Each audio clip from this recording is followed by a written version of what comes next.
भारत की आज़ादी के 7 दशक से ज़्यादा हो चुके हैं। भारत की आज़ादी के लिए अनगिनत भारत माँ के सपूतों ने हंसते हंसते अपने प्राणों की बाजी लगा दी थी। कई को गोलियों से तो कई को काले पानी की सजा देकर, कई को धोखों से तो कईयों को फांसी पर लटकाकर क्रूर अंग्रेजों ने शहीद कर दिया था। अनगिनत शहीदों में कुछ के नाम इतिहास के पन्नों में स्वर्णिम अक्षरों में अंकित हैं, तो बहुतों के नाम तक का पता नहीं। न तो उनके नाम को कोई जाना और न ही इतिहासकारों ने ही कलमबद्ध ही किया। कुछ को इतिहास के पन्नों में दर्ज भी यदा कदा ही मिलता है, वो भी उसकी मात्रा सीमित है। कुछ शहीद ऐसे भी थे जिनके बारे में बहुत कम या यूं कहें कि न के बराबर लिखा गया। उन्हीं में से एक थे भारत की आजादी के लिए अंग्रेजों से लोहा लेने वाले पहले वीर सपूत, जिन्होंने अंग्रेजों की गुलामी जीते जी नहीं स्वीकार की तो नहीं स्वीकार की। आज 11 फरवरी है और आज का इतिहास के इस एपिसोड में हम याद कर रहे हैं मां भारती के महान सपूत जबरा पहाड़िया और तिलका मांझी को। नमस्कार, मेरा नाम जितेंद्र कुमार चंचल है और आप देख रहे हैं ऐतिहासिक घटनाओं से जुड़ा रोजाना का कार्यक्रम आज का इतिहास। वैसे हम सिर्फ यह जानते हैं कि भारत की आजादी की प्रथम लड़ाई की शुरुआत 1857 में मंगल पांडे द्वारा की गई थी, जो बढ़ती ही रही और तमाम देशभक्त इस आजादी में कूद पड़े और अंततः 15 अगस्त 1947 को भारत को आजाद घोषित कर दिया गया। किंतु बहुतायत लोग यह नहीं जानते कि 1857 की क्रांति से 80 साल पहले भी एक क्रांति हुई थी। अंग्रेजों के विरुद्ध और पूरे अंग्रेजी शासन को हिला कर रख दिया था। ब्रिटानिया हुकूमत को उस सपूत को जिंदा या मुर्दा पकड़ने के लिए काफी बड़े इनाम की भी घोषणा करनी पड़ी थी और अंततः उसे पकड़ने के लिए 800 अंग्रेजी फौजों को भेजना पड़ा था। जी हां, हम बात कर रहे हैं इतिहास के पन्नों में रति भर चर्चा रहे भारत के प्रथम स्वतंत्रता सेनानी अमर शहीद तिलका मांझी के बारे में। आइए जानते हैं विस्तार से। कई इतिहासकारों के मत के अनुसार तिलका मांझी का जन्म 11 फरवरी 1750 को उस समय के बिहार के सुल्तानगंज में तिलकपुर नामक गांव में एक संथाल परिवार में हुआ था। इनके पिता का नाम सुंदरा मुर्मू था। तिलका मांझी का वास्तविक नाम जबरा पहाड़िया था। जबरा पहाड़िया का नाम तिलका मांझी कैसे पड़ा? सबसे पहले समझते हैं तिलका मांझी का अर्थ क्या होता है। तिलका का अर्थ होता है पहाड़िया भाषा में गुस्सैल और लाल लाल आंखें वाला व्यक्ति। वे चूंकि ग्राम प्रधान भी थे तो उस वक्त प्रधान को पहाड़िया भाषा में मांझी भी कहा जाता था। उनकी ऐसी प्रथा भी है। अब आते हैं तिलका मांझी नाम किसका देन है। तो यह अंग्रेजों से एक झड़प हुई थी और जबरा पहाड़िया ने अनेक अंग्रेजी फौजों को अपने गुरिल्ला युद्ध के जरिए हताहत कर दिया था। एक अंग्रेज अधिकारी क्विनलैंड को तो 1784 में जहर बूझे तीर से हत्या कर दी थी। इसका स्वभाव इतना गर्मजोशी से भरा रहता था कि उनका नाम तिलका पड़ गया। लाइव हिस्ट्री इंडिया के अनुसार ब्रिटिश ईस्ट इंडिया कंपनी के लोग उन्हें इसी नाम से बुलाने लगे थे। हालांकि उस दौर के ब्रिटिश रिकॉर्ड देखने पर उनका नाम जबरा पहाड़िया ही मिलता है। बात उस समय की है जब भारत पर धीरे धीरे अंग्रेजों का कब्जा हो रहा था।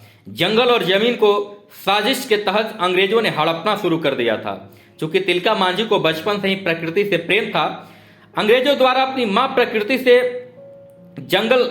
और जंगल का विनाश और अपने लोगों पर हो रहे घोर अत्याचार ने उनके अंदर छिपी स्वतंत्रता और आत्मसम्मान की आग को मानो हवा दे दी थी। आदिवासियों के विद्रोह का एक और कारण था। 1707 में औरंगजेब की मृत्यु के बाद बंगाल मुगलों के हाथ से छूटकर एक सूबा बन गया था। यहाँ जमीन की कीमत वसूल करने के लिए अंग्रेजों ने जागीरदार या जमींदारों की नियुक्ति कर दी थी। जमींदार गरीबों आदिवासियों को खूब शोषण किया करते थे। कई तरह का तिड़कम लगाकर उनसे जमीन हड़प लिया करते थे। बाद में अंग्रेजों ने जमींदारी प्रथा खत्म तो की, लेकिन दूसरे रूप में इसे पुनः जीवित कर शोषण करने लगे। मतलब केवल रूप बदल गया था, काम वही के वही रहे। पहले महाजन कर्ज देते, फिर कर्ज को चौगुना या उल्टा पुल्टा जोड़ घटाकर आदिवासियों से जमीन हड़प लिया करते थे। इस काम में अंग्रेजों और शाहूकारों की मिली भगत होती थी। 1750 में नवाब सिराजुद्दौला से जंगल महल क्षेत्र पर कब्जा कर लिया गया। 1765 तक कंपनी ने संथाल परगना और छोटा नागपुर पर भी कब्जा कर लिया था। अंग्रेजों ने बंगाल, तब बिहार बंगाल में ही शामिल था, कि आदिवासियों से भारी भरकम कर वसूलने लगे। अतः आदिवासी महाजनों से सहायता मांगने को विवश हो गए।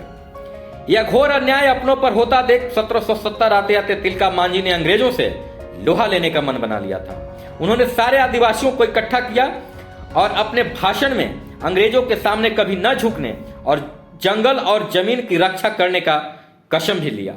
1770 में जब बंगाल में अकाल पड़ा तो आदिवासियों को लगा कि टैक्स में रियायत दी जाएगी, लेकिन एक क्या, अंग्रेजी सरकार ने टैक्स को तो और दुगना कर दिया और जबरन वसूली भी की।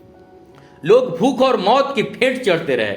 इससे गुस्साए आदिवासियों ने तिलका मांझी के नेतृत्व में भागलपुर बिहार में रखा खजाना लूट लिया और सारे पैसों को आदिवासियों के बीच बांट दिए। रामगढ़ कैंटोनेंट जो अभी झारखंड में है, अंग्रेजों के कब्जे में था। 28 वर्ष के तिलका मांझी जोश से लबरेज ने वहां तैनात पंजाब रेजिमेंट पर हमला कर दिया। अपने आदिवासी फौज के जुनून पर अंग्रेजी राइफलें भी खामोश पड़ गई और सेना को वहां से अंततः भागना पड़ा। अंग्रेजों की तब घोर बेइज्जती हुई। गुस्से से तमतमाए कंपनी सरकार ने ऑगस्टस क्लीलैंड को मुंगेर, भागलपुर और राजमहल जिले का कलेक्टर और रेवेन्यू ऑफिसर बना करके भेजा। इसने फूट डालो और शासन करो की नीति अपनाई। कई आदिवासियों को नौकरी का लालच देकर, टैक्स में छूट देकर जैसे लुभावने प्रस्ताव के जरिए उनकी एकता को भंग करने की पूरी कोशिश की और काफी हद तक कामयाब भी हुआ। हालांकि यह प्रस्ताव तिलका मांझी को भी भेजा गया, लेकिन तिलका मांझी ने अंग्रेजों की चाल को भांप गए और सारे प्रस्ताव ठुकरा दिया। उन्होंने अपने आदिवासी भाइयों को एकता के सूत्र में बांधने का दिन रात अथक प्रयास किया। उन्होंने अपने लोगों को साल के पत्तों पर संदेश लिखकर अन्य समुदायों को भी भेजा। अपनी माटी की रक्षा के लिए कई लोग मांझी के समर्थन में आए। 1784 में इनकी फौज ने भागलपुर मुख्यालय पर हमला बोला।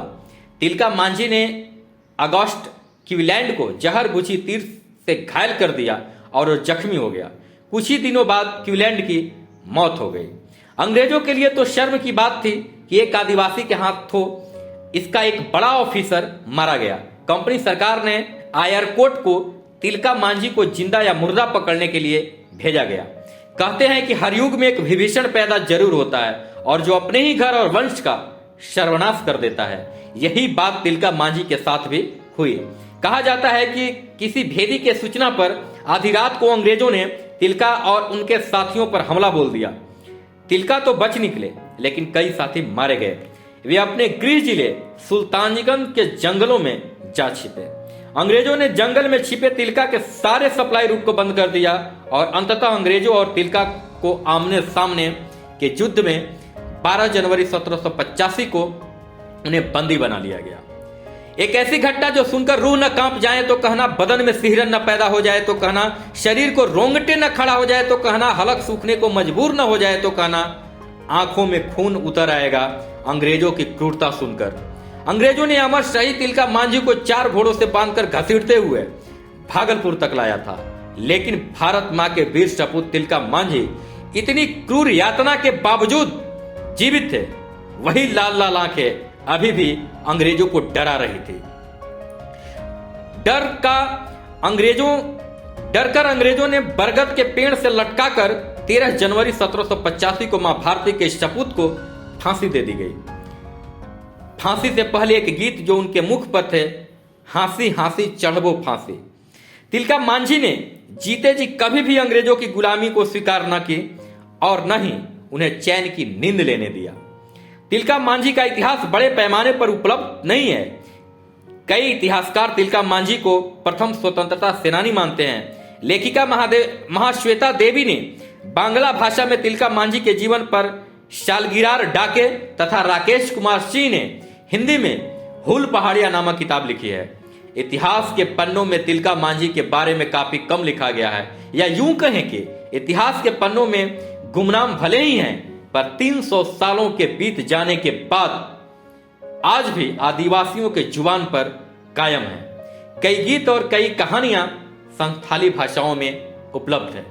1831 का सिंहभूम विद्रोह हो या 1855 का संथाल विद्रोह, यह सब तिलका मांझी के द्वारा फूंका गया बिगुल का ही असर था। 1991 के तत्कालीन बिहार सरकार ने भागलपुर यूनिवर्सिटी का नाम बदलकर तिलका मांझी यूनिवर्सिटी कर उन्हें सम्मानित किया। साथ ही जहां फांसी दी गई थी वहां एक स्मारक का निर्माण भी कराया गया। हमारी टीम अमर शहीद तिलका मांझी को विनम्र श्रद्धांजलि अर्पित करता है। आज के एपिसोड में इतना ही। हमारी कोशिश है कि इस कार्यक्रम के तहत इतिहास के पन्नों से मरहूम नायकों को खोजकर देश के मानस पटल पर रखने की। आप हमें YouTube पर देख रहे हैं तो सब्सक्राइब कर घंटी का बटन दबा दें ताकि नई वीडियो का नोटिफिकेशन आप तक पहुंच सके।